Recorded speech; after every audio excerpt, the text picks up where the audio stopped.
មនេះខ្ញុំប្រកាសណាសូមលំអិតលំអោនកាយវិចារចិត្តនមស្ការចំពោះព្រះពុទ្ធព្រះធម៌ព្រះសង្ឃជាទីពឹងទីរលឹកនៃខ្ញុំប្រកាសណាហើយជាកិច្ចបន្ទាប់សូមគោរពអាដាមលោកជំទាវលោកស្រីនិងបងប្អូនប្រិយមិត្តទាំងអស់ដែលនៅក្នុងសង្គម Facebook ទាំងអស់ដែលកំពុងតែតាមដាន page របស់យើងខ្ញុំបាទអញ្ចឹងក្នុងទីនេះខ្ញុំបាទសូមបកស្រាយអំពីពាក្យ4ម៉ាត់ដែលមានរូបបាំងទុក្ខំអនិច្ចំអនត្តាបាទជាមូលដ្ឋានគ្រឹះជាកលការគ្រឹះដែលយើងស្លាប់ទៅតែងតែទៅសេពាក្យនៅកម្រងឬក៏ក្រោនផ្កាដែលគេរៀបចំរចនាយ៉ាងស្អាតសម្រាប់គ្រប់នៅវិញ្ញាណក្ខន្ធរូបយើងរៀងខ្លួននេះដូចមានសរសេរពាក្យថារូបបាំងទុក្ខំអនិច្ចំអនត្តាអញ្ចឹងក្នុងនាមខ្ញុំបាទមុននឹងបកស្រាយតើទៅនឹងពាក្យទាំង4ម៉ាត់នេះបើសិនមានការខុសឆ្គង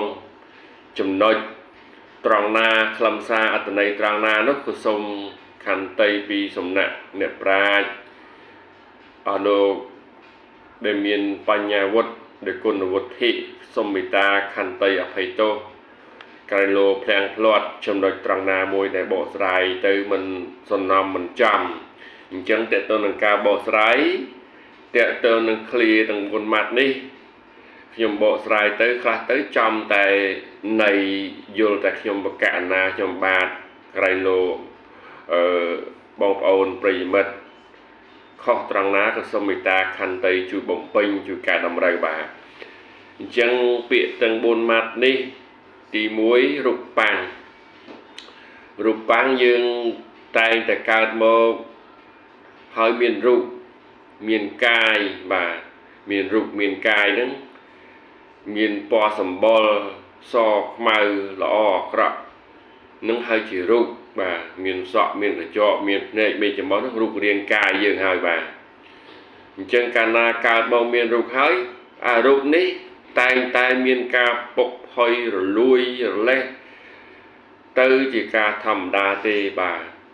អញ្ចឹងទី2កើតមកហើយនឹងមានរូបហើយមានទុក្ខទៀតបាទអញ្ចឹងកើតហើយមានរូបមានទុក្ខ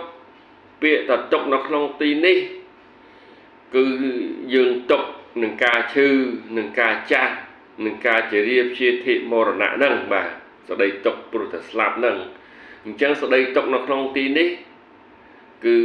ដោយសារយើងកើតមកមានទុក្ខដោយសារមានការឈឺការឈឺចាប់ជរាព្យាធិណាវាទុក្ខខាងជាទុក្ខបាទខ្លះយកកើតទុក្ខមិនសុខចិត្តថារូបរាងកាយនឹងកើតមកមិនស្អាតរូបរាងកាយកើតមកមានជំងឺឈឺច្រើនអានឹងក៏ជាទុក្ខដែរចំណុចទី3គឺអនិច្ចំយើងតែងតែគិតថាអ្វីទាំងអស់វាមិនថិតមិនថេរវាប្រែប្រួលជារឿងរហូតមិនន័យថាអនិច្ចំមានន័យថាមិនទៀងហើយវាមិនថិតមិនថេរទេវាតែងតែប្រែប្រួលទៅតាមកាលនិងពេលវេលាទៅតាមវ័យរបស់វ័យវឌ្ឍនាការរបស់យើងទាំងអស់គ្នាបាទចំណុចទី4គឺអនត្តាយើងតែងតែដឹងថាអនត្តាមិនមែនជារបស់ខ្លួនមិនមែនជារបស់ខ្លួនមិនមែនជារបស់ខ្លួនអញ្ចឹងវាទ្រឹស្ដីនេះវាមិនមែនរបស់ខ្លួនទេកើតមកមានវ័យតាំងពីបឋមវ័យរហូតដល់មជ្ឈមវ័យចុងក្រោយដែលមានហើយតែយើងហៅលោកតាលោកយាយហ្នឹងមានបឋមវ័យបច្ឆមវ័យមជ្ឈមវ័យដែលវ័យចុងក្រោយហ្នឹងមានវ័យ3ហ្នឹងវ័យដើមវ័យកដាវ័យចុងក្រោយទាំងអស់គ្នាហ្នឹងបាទយើងតែលឺហ្នឹងអញ្ចឹងវាមានហើយទៅនឹងការស្លាប់ហ្នឹងមិនប្រកាន់វ័យទេបាទទៅដល់ពេលវេលាដែលយើងអស់បុណ្យអស់វាសនាហ្នឹងក៏រលត់សង្ខារបាត់ទៅបាទអញ្ចឹងការបកស្រាយទៅនឹង អនត្តានេះមិនមែនជារបស់ខ្លួនពាក្យថាមិនមែនរបស់ខ្លួនហ្នឹងយើងគិតថារូបរាងកាយនេះមិនមែនជារបស់អញទេគ្រាន់តែជាកម្ចីរូបរាងកាយគេយកមកប្រើទេគេយកទៅស្មារណាគេឲ្យញ៉ាំអីឆ្អែតគេឲ្យមិនញ៉ាំអីគេឲ្យហូបអីគេឲ្យតមអីឈឺអីឈឺអ្វីផ្សេងឧទាហរណ៍យើងនៅពីកុមារ18ឆ្នាំសួរតែយើងហាមឃាត់បានទេយើងអាយុ40 50tháng មិនក៏ប្រែប្រួលរូបរាងកាយម៉េចតែរូបរាងកាយវាប្រែប្រួលតែអញ្ចឹងតែមិនមែនរបស់ខ្លួនយើងមិនអាចហាមឃាត់ថាអូអញឥឡូវ50មិនក៏រូបរាងកាយទៅ18នៅតែ18នៅតែ18យ៉ាងទៅថាវាមិននៅទេ